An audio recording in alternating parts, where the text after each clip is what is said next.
Hello, my name's Alex Ъшър, and it's an honor to address all of you at this evening's Academic Oscars in Sophia. I think it's so important in higher education to take a moment to celebrate those institutions who are working hard, both for students and for improving the country's standard and quality of life. So, my best wishes to all of you for the evening. 2026 marks the 15th appearance of the Bulgarian University ranking system, and I've been asked by the organizers to say a few words about these rankings and their place in the global scheme of rankings. This is because, in addition to my role as a higher education consultant, recording the history of global rankings is something of a hobby of mine. And ever since the Bulgarian system appeared 15 years ago, I've pointed to it as being among the most sophisticated rankings exercises in the world anywhere. It was so 15 years ago, and in many ways, it still is today. The world of higher education would be better if more countries had a system like this. I would point to four things that put the Bulgarian university ranking system at the forefront of global best practice. First, and maybe most importantly, it's Bulgarian. That is, it's a national ranking. I know there's an increasing feeling in academia that only the big international rankings matter, but I think that's a profound mistake. International rankings are almost purely about research intensity. That's just one aspect of what universities do.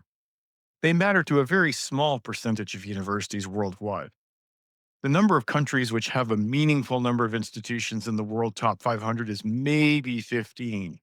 For everybody else, it's national rankings that are still the best way to engage the public in a discussion about quality across a range of institutions. Second, precisely because it is a national ranking, it can draw on a wider variety of data sources than international rankings. It uses six different groups of indicators to provide data on institutions, a wider gamut than most rankings, I should underline. And its strategy of using both survey and administrative or other third party data in composing each of those six groups of indicators is an excellent one. Triangulation of data sources is really important. Third, one of those administrative data sets in particular is groundbreaking. The Bulgarian ranking was the first one in the world to use tax data to provide an accurate picture of how graduates fare in the labor market. A couple of rankings in the United States have subsequently done something similar, but to my knowledge, most countries still cannot or will not take this step, which I think is a shame. Fourth, it follows the practice of the German Center for Higher Education and the U multi rank system in putting the emphasis on the use of rankings as a comparison tool and allowing users to construct their own rankings. This is about making sure rankings are really a consumer tool rather than just a simple prestige race. And I think that's absolutely vital. For all of these reasons, I think the Bulgarian university ranking systems is among the best national ranking systems in the world, and one the higher education sector there should be thankful for.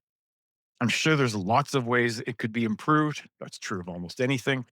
And that dialogue will continue between institutions and the rankers about what data is most useful for purposes of comparison and how best to collect and display such data. That's good. Rankings always need to evolve. But from everything I've seen, Bulgaria's rankings are starting from a very good place. So, in conclusion, best wishes to you all. And here's to another 15 years of using data to encourage evolution in Bulgaria's higher education system.